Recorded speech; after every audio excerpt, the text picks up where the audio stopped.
रोशनी, तुम अचानक यहाँ कैसे आ गई? अंकुर ने अपनी ताऊ जी की बेटी को अचानक से अपने रूम पर देखा तो पूछ बैठा। रोशनी कहने लगी, वो भैया, मैं अपने दोस्तों के साथ क्लब में पार्टी करने के लिए आई थी। रात ज्यादा हो गई थी और हॉस्टल की वार्डन जरा सख्त है। वो इस वक्त मुझे हॉस्टल के अंदर घुसने नहीं देगी।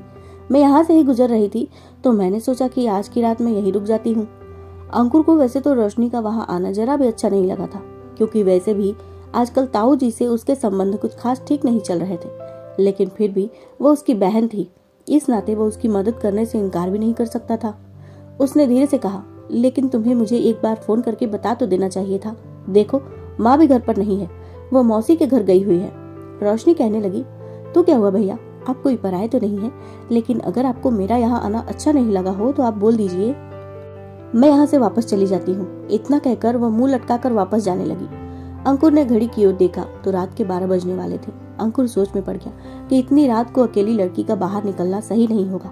उसने झट से कहा, रुको रोशनी, अब तुम आ ही गई हो तो जाओ माँ के कमरे में जाकर आराम करो। तुम्हें कुछ खाने पीने के लिए चाहिए तो बता दो। रोशनी कहने लगी, भैया, खाना तो मैंने बहुत पहले ही खा लिया था, लेकिन अभी मुझे थोड़ी थकान हो रही है। अगर आप कहो तो मैं थोड़ी कॉफी बना लेती हूँ।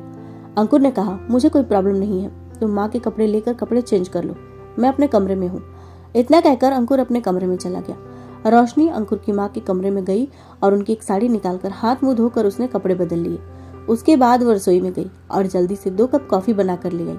फिर अंकुर को आवाज लगाते हुए बोली, भैया, कॉफी तैयार है।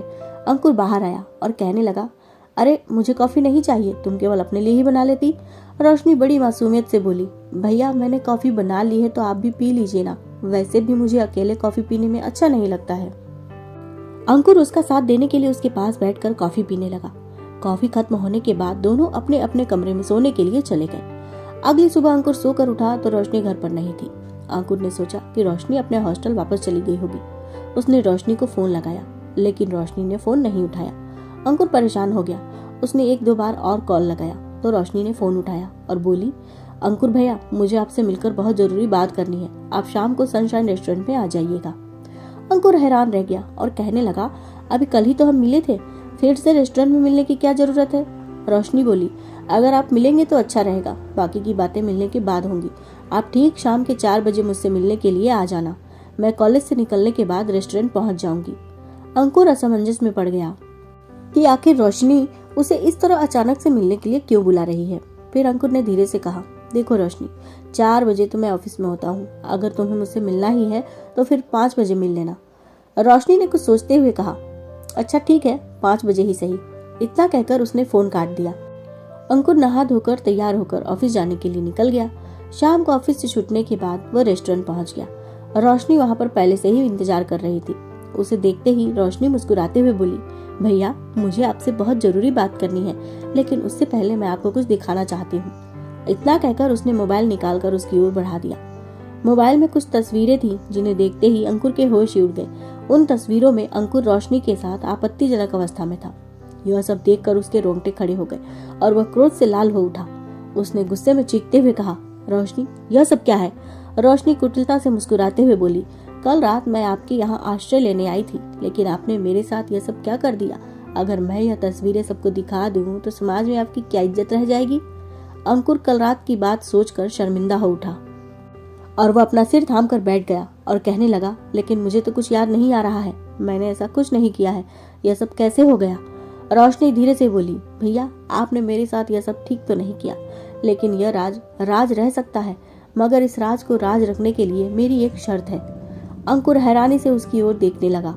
उसे तो कुछ समझ नहीं आ रहा था कि यह सब उसके साथ हो क्या रहा है। रोशनी ने धीरे से मुस्कुराते हुए कहा, मैं यह सब किसी को नहीं बताऊंगी, लेकिन बस आपको प्रॉपर्टी के कागजात पर अपने हस्ताक्षर करने होंगे और अपने हिस्से की सारी प्रॉपर्टी मेरे नाम करनी होगी।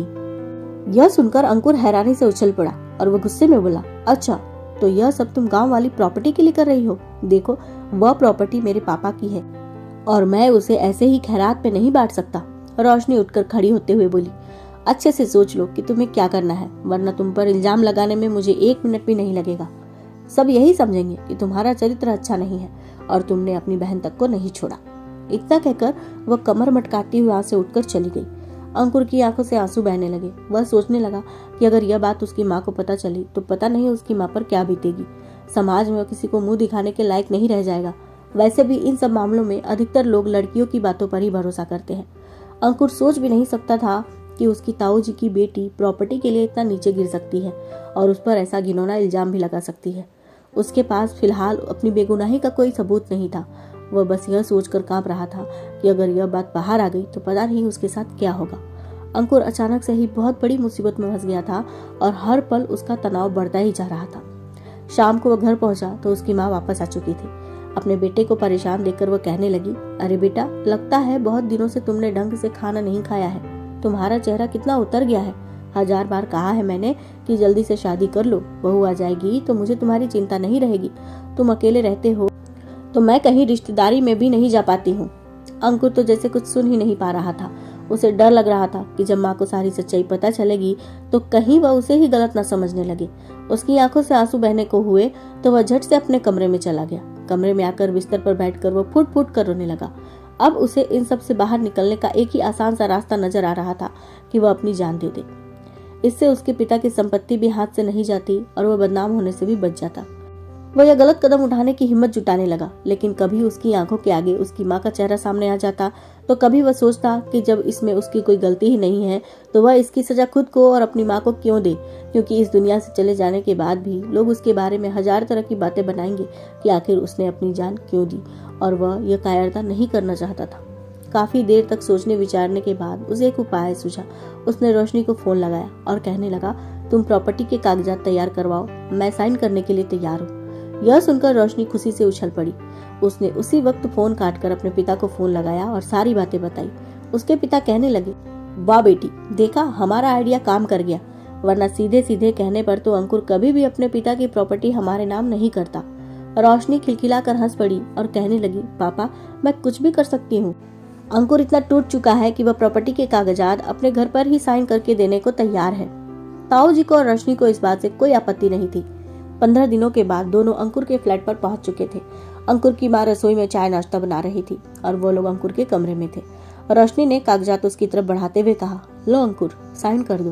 ताऊ जी के चेहरे पर खुशी साफ झलक रही थी। अंकुर ने सारे पेपर पर साइन कर दिए। बस 2 पेपर ही साइन करने के लिए बाकी थे। तभी अंकुर ने अपना पेन उठा लिया और भरे गले से बोला, रोशनी, तुम्हें तो पता ही है कि उस रात के बारे में मुझे कुछ भी पता नहीं है। मैं साइन तो कर ही दूंगा और मेरे खिलाफ तुम्हारे पास सबूत भी है, इसलिए मैं अपनी बात से पीछे नहीं हटूंगा। मगर उससे पहले मुझे बस एक बात बता दो, क्या सचमुच मैंने तुम्हारे साथ कुछ गलत किया है? क्योंकि मैं यह बात सहन नहीं कर पा रहा हूँ कि मैंने अपनी बहन के साथ ऐसी घटिया हरकत की। रोशनी हंसते हुए बोली, अरे यार, तुम मूर्ख हो क्या? अभी भी तुम्हें समझ में नहीं आया? यह सब तो बस एक नाटक है ताकि तुम प्रॉपर्टी हमारे नाम पर कर दो। अब चुपचाप साइन करो, वरना लोगों को वह तस्वीरें देखने के बाद यह नहीं पता चलेगा कि यह कोई नाटक है, बल्कि वह तो यही सोचेंगे कि तुमने अपनी ही बहन के साथ इतनी घटिया हरकत की है। उसकी यह बात सुनते ही अंकुर ने वह कागजात फाड़कर दोनों बाप बेटी के मुंह पर दे मारे। अचानक से हुई इस घटना से दोनों बाप बेटी सन्न रह गए। ताऊ जी गुस्से में फुफकारते हुए कहने लगे, अंकुर, यह क्या बदतमीजी है? तुम्हें पता नहीं है कि तुम्हें इस बदतमीजी की कितनी बड़ी कीमत चुकानी पड़ेगी?